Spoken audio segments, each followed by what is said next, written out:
Welcome to the Podcast Discovery Show, the podcast that's about other podcasts, where every single week we take a deep dive into a podcast we recommended the week before, and we have a book club style discussion. I'm Kirk. And I am Zach.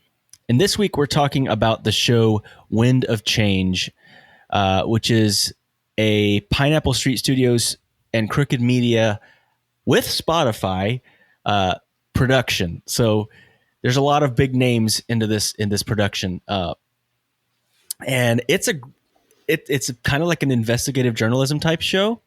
I'll give a quick synopsis I'll read their synopsis. It's 1990. The Berlin Wall has just come down. The Soviet Union is on the verge of collapse. A heavy metal band from West Germany, the Scorpions, releases a power ballad, Wind of Change. The song becomes a soundtrack to the peaceful revolution sweeping Europe, and one of the biggest rock singles ever. According to some fans, it's the song that ended the Cold War.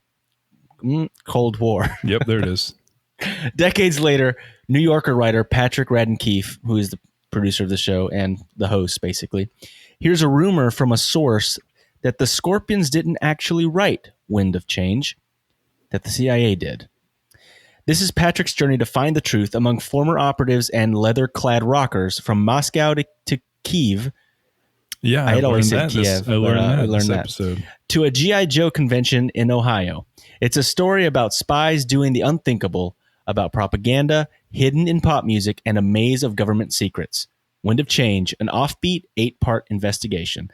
It's a bonkers show. It gets even crazier. They talk about CIA operatives that were like, they're working for the CIA, but they were like selling drugs on the side. There was really crazy people that are involved.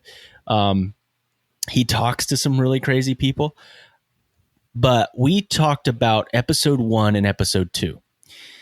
And I think that episode 2 is probably my favorite of the whole series. I listened to the whole series, and I really loved the discussion about, the CIA and the spy games that we all love to see the gadgets and all the crazy stuff like that. So we'll get into that in just a little bit.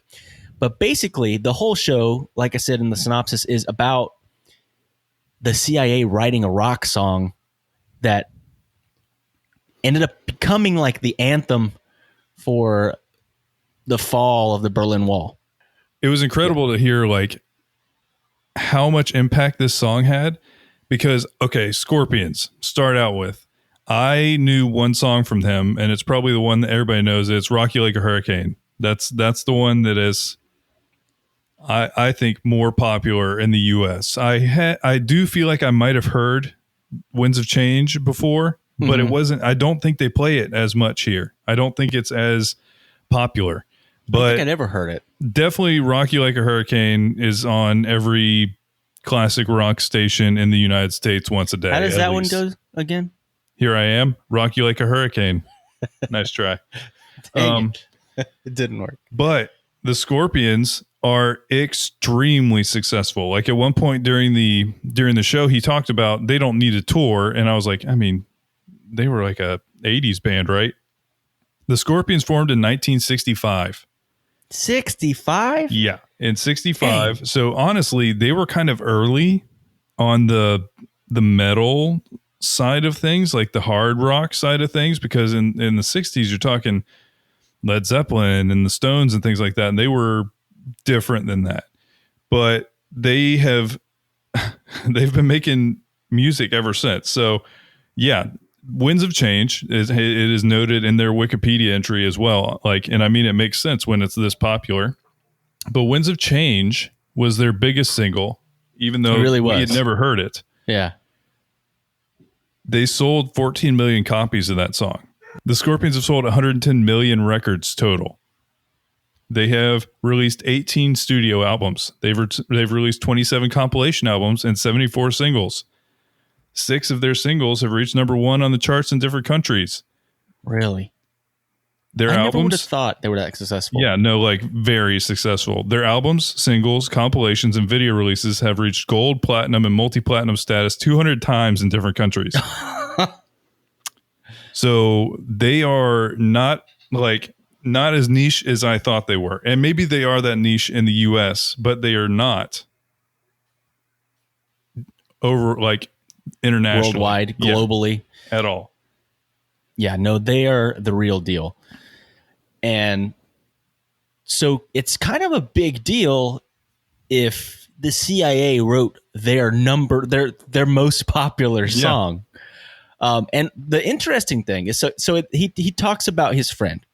So his friend basically worked for the CIA for a while, but he was able to get out under the certain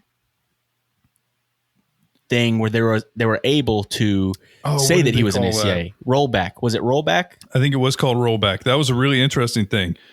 I'll be honest. All of the CIA stuff is fascinating to me. It's it just always has been. I mean, I always loved like James Bond and stuff like that, but I like the real stuff even more than that, because you see kind of like patterns almost. So the amount of secrecy that is instilled in these people to this day, when they were talking to throughout these episodes, they talked to multiple people that are current. I don't know if there was any current, but a lot of retired CIA, and they basically are still very guarded with information. It is drilled into your brain, I think, in a very real level. And so they're still so guarded about it. But they talk about some of the stuff that they're doing, and it's so interesting. I've always just found it like fascinating to learn more about like espionage. So basically, when he was in the CIA, he had an older operative tell him, I think he said when they were at the farm, which is their training facility, correct? And they had a senior operative tell him and some of his friends about this rumor, about that actually it wasn't a rumor from that guy. Supposedly he knew, and he said that the CIA wrote the song or whatever. So it came from inside the CIA. Yeah, they gave him a code name and all that. And they actually tried to get him to come on the podcast, and he's like, "Are you kidding me? It's a felony. No, I'm not going to do that." He's like, "I shouldn't have told you guys this story." And so I thought that was fascinating. And but I don't know. The whole CIA stuff was really interesting. They talked about how like a lot of companies that have nothing to do with government knowingly have CIA agents working for them. Right. Which I didn't know that. I don't think I knew that. I knew that they would be undercover, but I didn't know that the companies would basically be in on it. Some of them. Yeah, it sounds like there's a lot of cooperation kind of across everything. Basically, if they see a potential window, like something that would be useful or helpful to what they're trying to do, they'll reach out. Because that one of the really interesting things they talked about in these episodes was in the second episode, they have Robert Mendez, or John Mendez, I think is his name. I can't remember now. The guy from Argo, the guy that was like represented by Ben Affleck in Argo. Yeah. The guy Planet of the Apes guy? No. Different guy? I mean, the guy that was working with him. Oh, yeah. That would be the John Goodman character, right? I don't remember people's characters even in that movie. Okay, so I missed all of them. So they had the widow of Tony Mendez, who is famously portrayed in the movie Argo by Ben Affleck, doing this whole wild CIA mission to get people out of Iraq, I believe it was, or Iran. I wish I remembered Iran. Any of the details of this. Iran. But basically, they had this whole thing go through. But in this second episode, they talked to his widow, who was also formerly employed at the CIA. And she was also like, had really cool insight because she became into the costume thing. And I had never really thought about how that was like an entire division and something they were working through. They talked about a couple things in this part that I was just like, this is amazing. So they talked about those cameras that you can literally hide in a lipstick, or she said you can hide it in a pen, or you can hide it in a big lighter. And one random dude was the guy who made them. They couldn't find him anywhere else. They tried. I think they said they went to Apple, or they went to some like electronics manufacturer, and they're like, can you replicate this? They're like, no, completely impossible. So they literally had one dude that could make some kind of high level tiny camera, and they were never able to replicate it at the time, at least. You know, I think technology has improved greatly since then. So I don't know. maybe it's better. But then they also talked about the link that you just posted in the Twitch stream. Yeah, so if you're watching this live, I just posted the link to what we're fixing to talk about, which is a lot to do with like the disguises and stuff. I'll let Zach tell the story. But Yeah, she tells the story of meeting with, it was H.W. Bush. It was George Papa Bush. And he basically worked for the CIA for a while. And so he had gone through and like worn disguises and things like that. And they also talked about people who would watch Mission Impossible and they'd be like, we need some of those masks like in Mission Impossible where it just looks like you have a different face and then you pull your face off. And it was interesting to hear that kind of went that way where people are like, yeah, I love she mentioned that, like that Mission Impossible was a TV show at the time. It wasn't even, it was before the movies, but that a lot of the CIA operatives would watch the show and then they would get calls at headquarters and be like, hey, can we actually do that? Do we already have that? And if not, can we do that? And so I thought that was really fascinating that because she even talked about how some people think that the show got so much inspiration from the CIA, but the CIA got a lot of inspiration from the show as well. Yeah. I thought that was great. No, and it sounds like both she and her husband, Tony, were heavily involved in the kind of that world because Tony was also, like you said, friends with a Hollywood producer who is John Goodman in the movie Argo. And they worked extensively on trying to create essentially that Mission Impossible style second face that you can just pull off. And in this article that Kirk posted, we'll have it in the show notes as well, it shows her talking to George H.W. Bush, and she's like, I'm here to talk to you about the newest in mask technology we have. And so he's like, okay, so where's the mask? And she's like, this is the mask. And she takes her face off. And there's a picture. Yes. There's a picture here of first her with the mask on, just sitting there talking to him, and then her holding, like, it looks like it does look like she decapitated herself, and it's like holding it up. It's uncanny. But in the article, she has a quote that I want to read real quick. This is about the meeting with Mr. Bush, Papa Bush. She says, he said, don't take it off. Nope. And he got up from the Resolute desk, came around, and he walked around me, and he's looking. And then he went back to his desk, and he sat down, and he's like, okay, take it off. Because he wanted to see if he could see, chinks in the armor, some way to figure it out. Yeah. And then she says, I did the Tom Cruise peel before Tom Cruise did. I think they should call it the Jonah Mendez peel, she said. And then they were just Tom Cruise peel. I don't know. I don't know if they call any of that. That's what she called it. So I mean, it's fine. She can have that name because I don't think people use that. Yeah, it's a really cool story. It's really neat that they have pictures, and then there's other stuff in the article, this particular article, that shows her like at the CIA museum or the spy museum or whatever it's called, talking about that kind of stuff. Yeah, so they get into a lot of the cool stuff that they're doing. She also mentions that she took a photography course at the CIA because they found out that she was interested, and that included getting a gigantic camera, and they took her up into a plane with no doors on it, and she tried to take pictures of license plates.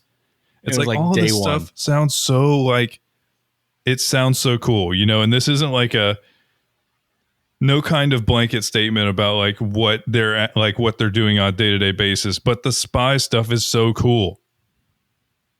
I've always thought it was just, I don't know, it always seems so awesome. No, and I knew you would really enjoy the show because we've talked about this particular kind of stuff a lot, and I think we both are really fascinated by spy stuff. It's just really cool. And I will say, if they were part of that, writing this song, I think that would be some great recruiting material, man. It would be some great stuff. He did mention that. That's like, don't you think that if we put out that we wrote the biggest song by the Scorpions, that people would want to that'd make them, it'd be like the greatest pitch you could give anyone? Because, and she mentioned when they declassified the Argo thing, that basically they had to discuss it and talk about it, and they were like, all the people ever hear is our mess ups and us goofing stuff up, so let's give them something that went right. And she kind of beat around the bush a little bit, but she basically confirmed that there's been a lot of stuff like that that is still classified that they haven't shown. They just chose to show that one so that the CIA wouldn't have as bad of a black eye all the time. Another thing that I thought was absolutely crazy. It makes sense, but it's crazy, and it's part of why they're also secretive about everything. Is they call it what they call them sources and methods are the two things that you cannot ever disclose, because you can't let people know how you're doing it, and you can't let anyone know who's working with you on it.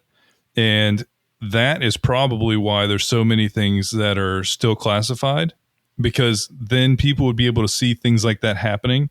So like even, okay, if you think about like Argo, they put out this story, but now would the intelligence agencies of different countries question an international film company coming over here to record? You know, do you do some kind of extra due diligence because you saw this happen? You know, you've seen it happen once before. Would you be more cautious? And that's, I'm sure, why they completely try to lock down all of the methods that they use. But she also mentioned that the reason she can talk about the mask is because there's probably something better out there right now. It's not their current method. What do you think could be better than a mask that could fool a president? Have you seen the movie Face Off? Yes, but it's been a very long time. They're literally going to attach a new face onto your body. That would be my guess. Okay.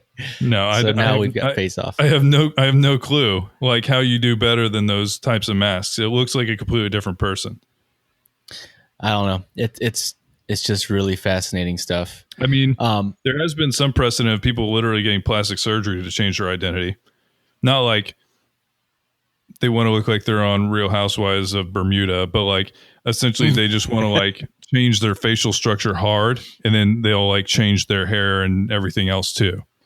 Another thing that got me really excited, and I was like, oh my gosh, that is awesome, is she talked about, and that's where the episode 2 got the title. You call it an operation, we call it a performance, is that they actually would, they would consult with magicians on how to do like sleight of hand stuff and really, things that are, done in plain sight, but misdirection, basically. I always wanted to know how to do sleight of hand better. I always thought it was cool. That was I never really thought magic was like magic, where it's like, oh, they just created a space-time continuum, pulled a rabbit out of their hat. But I like that you couldn't tell what they did, like what the actual thing was. I always liked the sleight of hand. And I think that's part of why I'm interested in how the CIA world works on some level too, because some of the things they do it's highly thought out. And that's why it's one of those things where, okay, you told me the premise of this, and I wasn't really familiar with the song. I was familiar with the Scorpions barely. I'm familiar with the story of the fall of the Berlin Wall, but I think we were like 3 at the time. It wasn't like something we were around for the pop culture of it. But when you hear that there was a very successful song that was at an important political time, and it was a fairly innocuous, but still like right on the edges of political song, and it became hugely popular in a place where literally our media was outlawed because it was anti-communism. It's like, could the pieces fit together? Yeah, it kind of seems like they could fit together. Another little teaser for an episode, and that's the one that I was telling you about, like the drugs and stuff like that, and is episode number 6, The Doctor is In.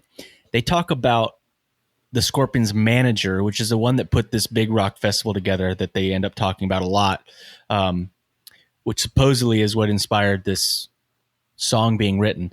His name was Doc McGee, and he played a role in one of the largest drug busts in U.S. history.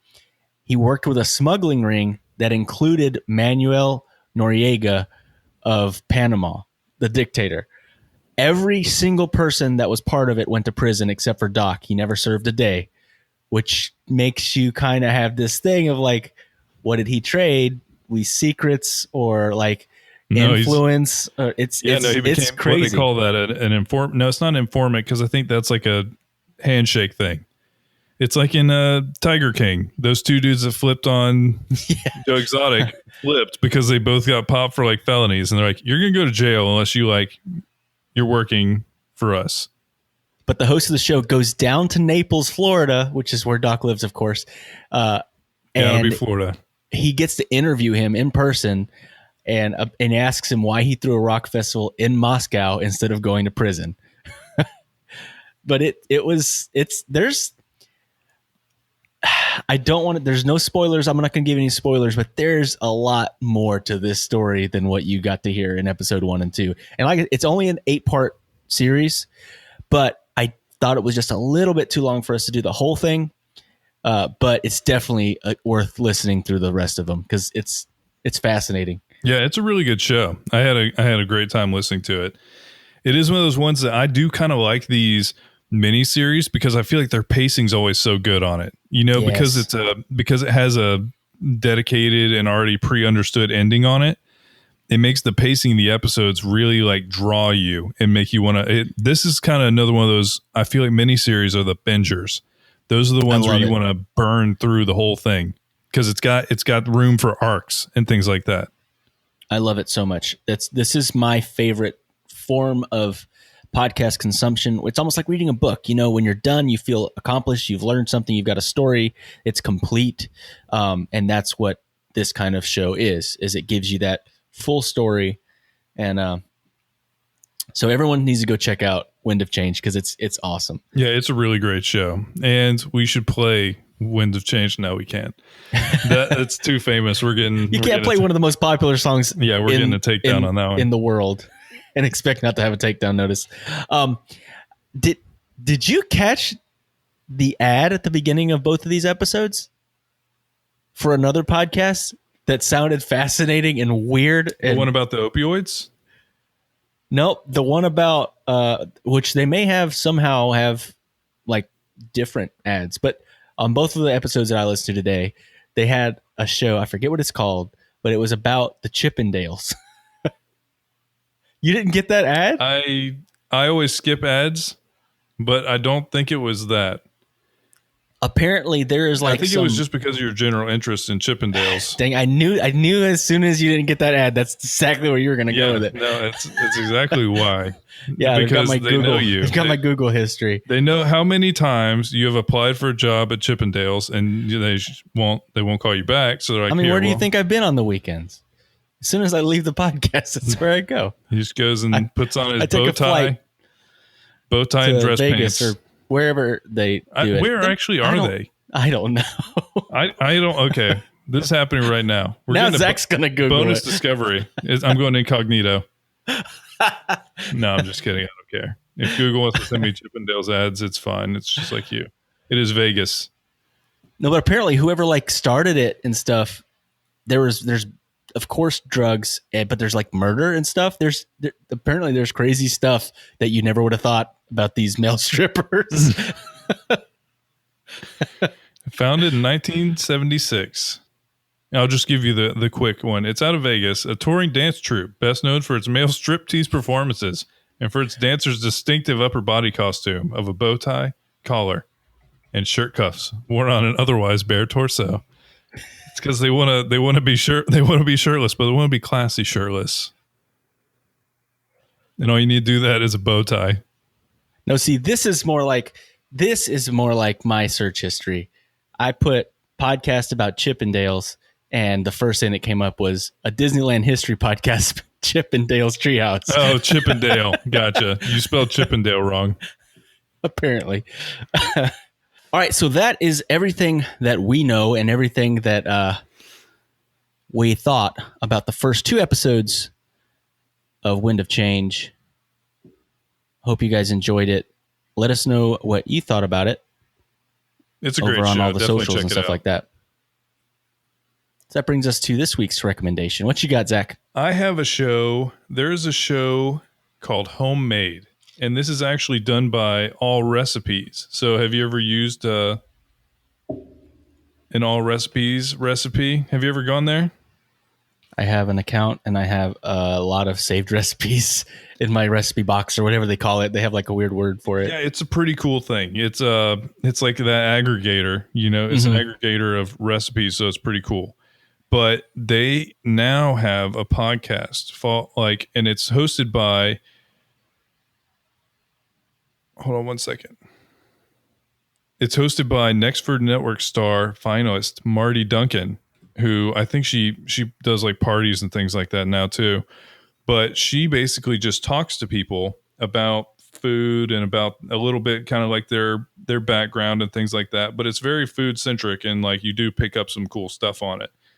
I think the episode I want to do is episode 3, and it's Chef John. And anybody who's kind of familiar with, I don't know, he's a very, very famous YouTube cooking personality. I think they said he has 3.5 million subscribers. And there's another one that I'll throw in as a bonus, but it's just we've talked about him before in like many different ways, and so I didn't want to like rehash anything and kind of talk about stuff we've talked about. But Guy Fieri also does an episode, and there's some good stuff on there. There's something that I want to try. He talks about how he does his grits, and he does it with red eye gravy. Do you know what that is? Nope. Apparently, you cook a ham steak, and then you take the ham steak out and you deglaze with black coffee. And so he makes ham grits and that kind of gravy, and that's like his comfort food, and it sounds delicious. But he had a really good episode as well. But Chef John's is a really cool one. Does he tell you what's in his donkey sauce? Do you want to ask? We can send him an email. We'll send him an email. I'm sure that he'll answer. Tell me what's in the donkey sauce, please. What's in the donkey sauce? All right. Well, that'll do it for this week's episode of the Podcast Discovery Show. Thank you guys so much for listening, and follow us on all of our socials. Join the Podcast Discovery Club over on Facebook. Follow us on Twitch. We live stream this every single week over there and on the Facebook group. So yeah, if you want to be part of the show, throw us a follow over there. And until next time. And remember. Take it. Start over. Do it again. And remember. There's always more to discover. Like we haven't done that 40 billion times. I don't know what has happened to me that I cannot remember what our closing, 4 words are. Thank you for listening to the Podcast Discovery Show. We have a few things we'd like to tell you. First, we would love to hear from you on Twitter at the PDS Official or in our Facebook group, the Podcast Discovery Club. Secondly, leaving a rating or review on iTunes helps tremendously in giving us visibility and also visibility to the podcast that we recommend. You can also check out our Patreon page to get exclusive bloopers, old episode archives, and other exclusive content while supporting the show. Finally, seriously, get in touch. We'd love to hear from you about what you love about podcasts. And thank you for being a part of all of the things that we do. This was a podcast from the Podfix Network. You can check out more shows like it at podfixnetwork.com.